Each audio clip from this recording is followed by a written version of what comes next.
Hi, Fred Walti. I'm coming to you from Puerto Vallarta, Mexico. In fact, I'm coming to you from a RV park in Mexico.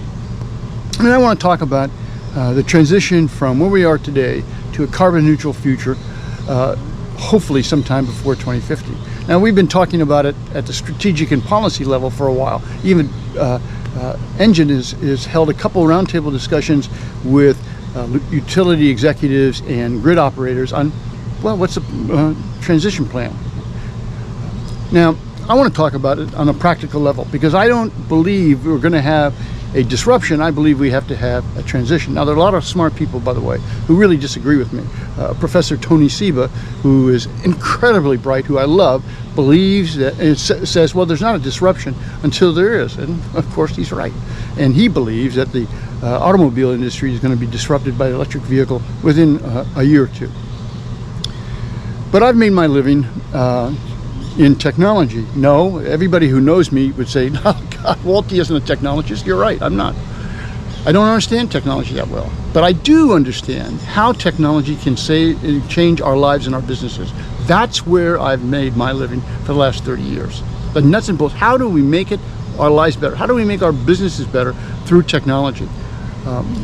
I've done that in the personal computer world, the internet world, now the clean tech world. So, nuts and bolts, how do we do it? And I want to bring just a personal example of the challenges we have ahead of us. So, I'm sitting, and I told you I was sitting in this RV park. What you're looking at there is my RV. And by the way, RVing has become a hugely popular thing. You can't buy one of these things anymore without waiting a long time.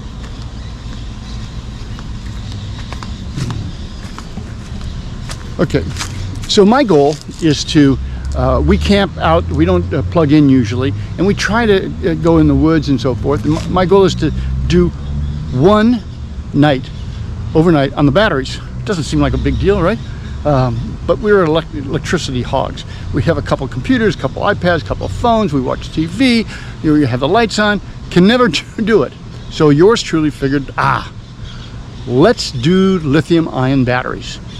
They're smaller, they're much more dense in electricity. Theoretically, I can go from one night to 3 or 4 nights using the same space. So that's what I did. So to begin, let's talk a little bit about what this is the electrical system for an RV. There's the batteries, there's a generator, there's the inverter, charge controller, and up there, by the way, is the solar. So I figured it's pretty easy. I'll buy a couple batteries, put it in. Not so fast. I had spent a month and a half looking for somebody in the RV business who could actually install these. Guess what?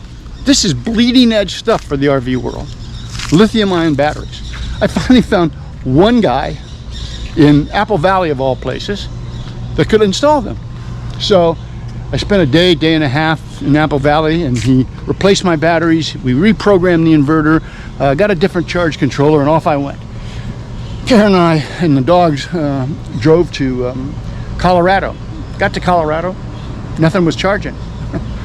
Nothing was charging those batteries. So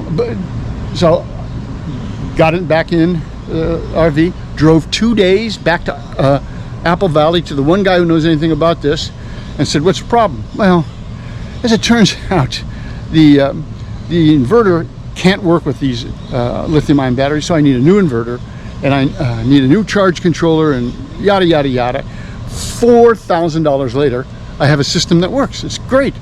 I can live off the land for 2, 3, 4 days at a time. But this is just one example of what we got to do to get from here to carbon neutral future. This is just one industry. Now, I feel horribly guilty about driving this thing around, so I've been looking for hybrid RVs left and right. Well, there are no hybrid RVs because it's too expensive. They're heavy, too expensive. But here's the big deal: it's a very sophisticated system. Can you imagine an RV dealer working on a electric RV? No way. Try taking your Tesla to a local mechanic. Not going to happen.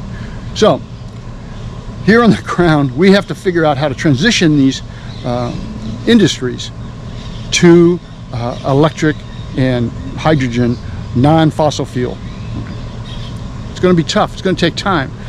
I'm actually looking forward to the hard work and the change it's going to bring.